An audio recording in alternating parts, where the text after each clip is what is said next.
Le piège serait de vous donner une simple liste.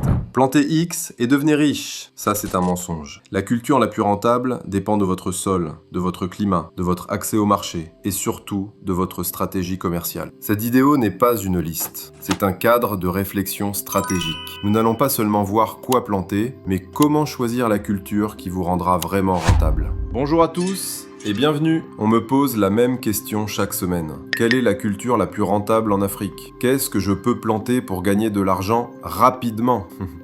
On veut tous le secret, la culture magique. Mais si je vous disais que la culture la plus rentable n'est pas celle que vous croyez, ce n'est pas le piment, ce n'est pas la tomate, ce n'est pas le maïs. La culture la plus rentable, c'est celle qui correspond à une stratégie. Aujourd'hui, on casse les mythes. Je ne vais pas vous donner une liste magique, je vais vous donner un système d'analyse pour trouver l'or qui se cache dans votre terrain. Dans cette vidéo, nous allons analyser le cadran de la rentabilité agricole, les 4 piliers qui définissent un bon business. Le top 5 des cultures champions, 5 exemples qui cochent toutes les cases, avec leurs coûts, leurs cycles et leurs profits. Et le secret numéro 1, pourquoi 90% des agriculteurs restent pauvres et comment vous allez rejoindre les 10% qui s'enrichissent. Restez bien jusqu'au bout, car le 4e exemple va changer votre vision de l'agriculture. C'est parti! Oubliez tout ce que vous savez. Pour analyser une culture, on utilise 4 filtres. Pensez-y comme aux 4 pieds d'une chaise. S'il en manque un, vous tombez. Numéro 1. Vitesse du cycle, le cash flow. Combien de temps entre le moment où vous plantez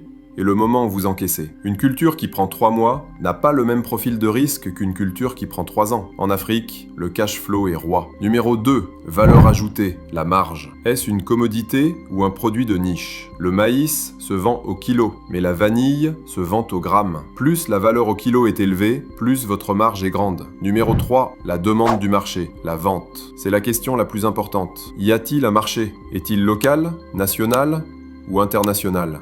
Un produit que personne ne veut ne vaut rien. Numéro 4, coût de production et risque, la barrière. Est-ce que ça coûte cher en engrais?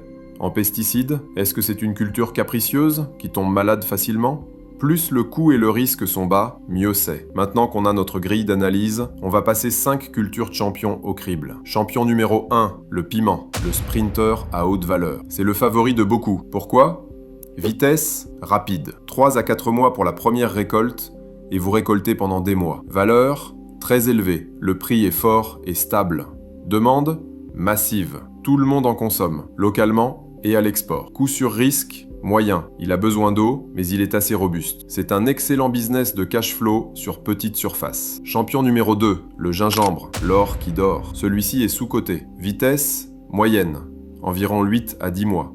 Valeur, c'est le point fort. Le prix du gingembre frais est élevé, mais son vrai potentiel, c'est qu'il se conserve. Vous pouvez le sécher. Demande, croissance explosive. Boisson, poudre, cuisine, coût sur risque, faible. C'est une plante rustique qui demande peu d'entretien. Le gingembre vous protège de la pression du marché. Champion numéro 3, la papaye solo, le fruit business class.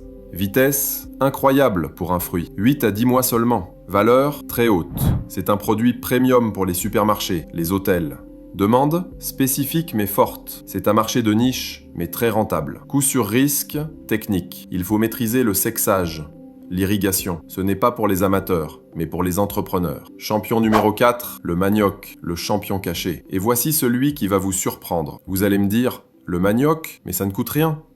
Et vous avez raison, si vous vendez le manioc brut, vous perdez de l'argent. La culture la plus rentable n'est pas le manioc, c'est la transformation du manioc. La valeur n'est pas dans la racine, elle est dans le gari, la tiéké, la farine de foufou, le tapioca. La transformation multiplie le prix par 5 ou 10. Demande, c'est la base de l'alimentation.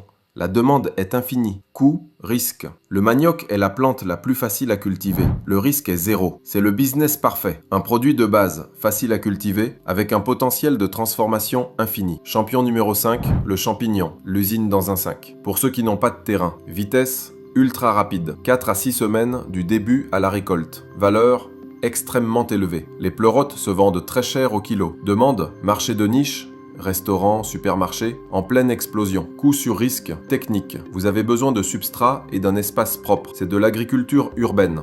Très rentable. Vous avez vu notre exemple numéro 4 avec le manioc? C'est ça le vrai secret. 90% des agriculteurs africains restent pauvres pour une seule raison. Ils sont de simples producteurs. Ils cultivent le piment, et le vendent au bord de la route. Ils cultivent la tomate et la vendent à la revendeuse. Le producteur est celui qui prend 100% des risques et qui touche 10% des profits. La rentabilité n'est pas dans la production, elle est dans la transformation et la distribution. Ne soyez pas seulement un producteur de piment, soyez un fabricant de sauce piment en bouteille. Ne soyez pas seulement un producteur de tomates, soyez un fabricant de tomates séchées. Ne soyez pas seulement un producteur de gingembre, soyez un vendeur de poudre de gingembre. C'est là que se trouve l'argent. C'est là que vous passez d'agriculteur à agro-entrepreneur. Votre champ n'est que la première étape de votre usine. Alors, quelle est la culture la plus rentable? Ce n'est pas une plante, c'est un système. La culture la plus rentable pour vous sera une plante dont la demande sur votre marché local est forte. Donc le cycle correspond à votre besoin de cash flow. Et surtout, une plante que vous pouvez transformer. Votre véritable or vert, ce n'est pas ce qui pousse, c'est votre capacité à le transformer et à le vendre avec une marge. Arrêtez de produire, commencez à transformer. À très bientôt.